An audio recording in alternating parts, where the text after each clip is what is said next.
Imagine giving someone a part of yourself, your time, your love, even an organ, to save their life.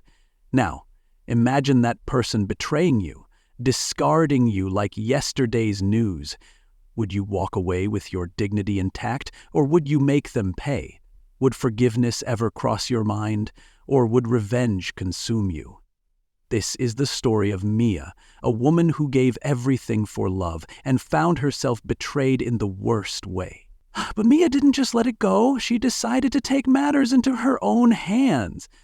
Mia and Aaron's love story began on a rainy afternoon in a quaint little coffee shop on the corner of Maple and Fifth.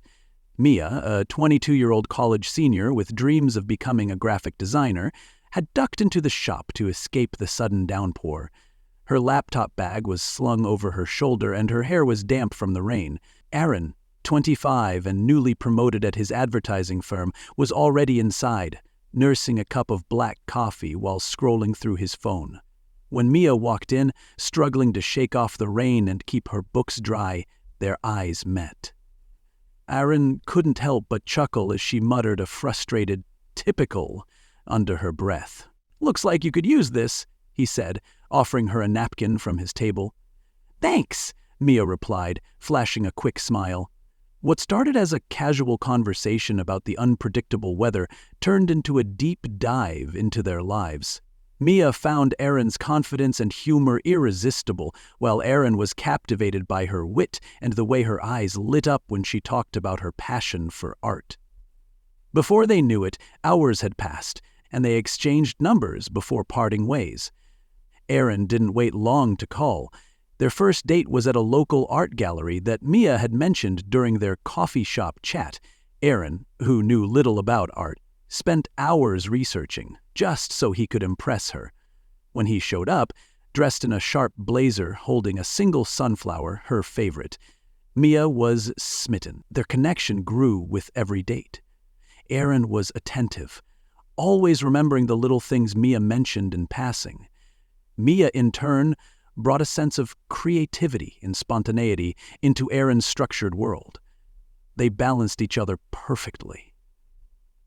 Aaron's ambition complemented Mia's free-spirited nature. One night, while they were stargazing on a blanket in a park, Aaron leaned in and whispered, "You're my person, Mia. I've never felt this way about anyone before."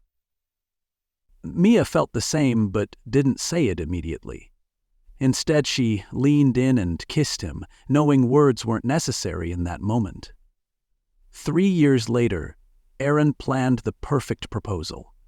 He recreated their first meeting by taking Mia back to the coffee shop where it all began. When she walked in, the shop was closed to the public, and the entire space was decorated with candles and pictures of their favorite moments together. Aaron stood in the middle, dressed in a suit, holding a sunflower. "Mia," he said, his voice trembling slightly. "From the moment I saw you, I knew my life would never be the same. You've made me better in every way, and I want to spend the rest of my life showing you how much you mean to me." "Will you marry me?" Teague said, gripping her hand more tightly. "Will you marry me?" she whispered, barely able to speak. Their wedding was a dream, a small ceremony surrounded by close friends and family. Mia wore a simple yet elegant dress, and Aaron looked at her like she was the only person in the world. They promised to love, honor, and cherish each other, and in that moment, Mia truly believed they would. For years, their marriage seemed picture perfect. They laughed together, supported each other's dreams, and shared a love that felt unbreakable. But as time passed, cracks began to form beneath the surface, small, almost imperceptible at first. Mia and Aaron were the quintessential couple everyone envied. Their love was tested when Aaron was diagnosed with a rare kidney disease. His health deteriorated quickly, and the need for a transplant became urgent. Mia didn't hesitate. She underwent rigorous testing and, against all odds, turned out to be a match. "You're my world," Aaron had said, his voice trembling with emotion. "I'll owe you my life." The surgery was a success, but what followed was far from the fairy tale ending Mia expected. In the months after his recovery, Aaron began to change. Late nights, secretive phone calls, and cold indifference replaced the warmth he once showed. Mia's heart sank as she discovered the truth. Aaron was having an affair with a younger, glamorous woman named Lydia. When she confronted him, his response was a gut punch. "I didn't ask you to save me," he said coldly. "You made that choice. Now I'm making mine. I want a divorce."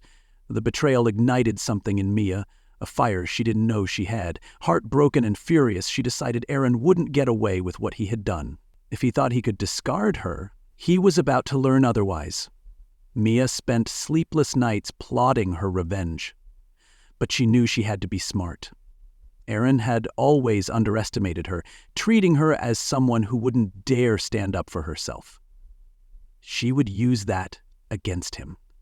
Her first step was subtle. She started gathering information. She hired a private investigator who confirmed her suspicions about Aaron and Lydia's affair. But what the investigator uncovered was far more damning. Aaron had been embezzling funds from his own company, skimming money off contracts to fund his lavish lifestyle and Lydia's expensive tastes. Armed with this knowledge, Mia set her plan into motion.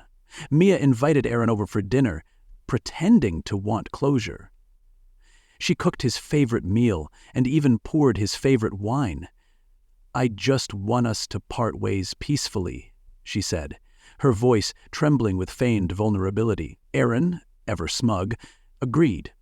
As they ate, Mia subtly slipped a small vial of a mild sedative into his drink. Within minutes, Aaron's eyelids grew heavy and he slumped over the table. When he woke up, he found himself tied to a chair in the basement. The soft glow of a single hanging bulb illuminated Mia standing before him, calm but deadly serious. "What are you doing?" Aaron stammered, panic creeping into his voice. Mia held up a folder. "This," she said, tossing it at him, "is everything I know about your little schemes. The embezzlement, the hidden accounts, Lydia's expensive gifts. I could destroy you with this." Aaron's face turned pale. "Mia, we can talk about this." "Talk?" Mia interrupted, her voice icy. "The way you talked to me before throwing me away like garbage? After I gave you part of my body to save your miserable life." He tried to plead, but Mia silenced him with a single raised hand. "Don't worry, Aaron. I'm not going to hurt you. That would be too easy. I want you to live, but not the way you want." The next morning, Aaron woke up in his bed, thinking it had all been a nightmare, but when he checked his phone, his heart sank.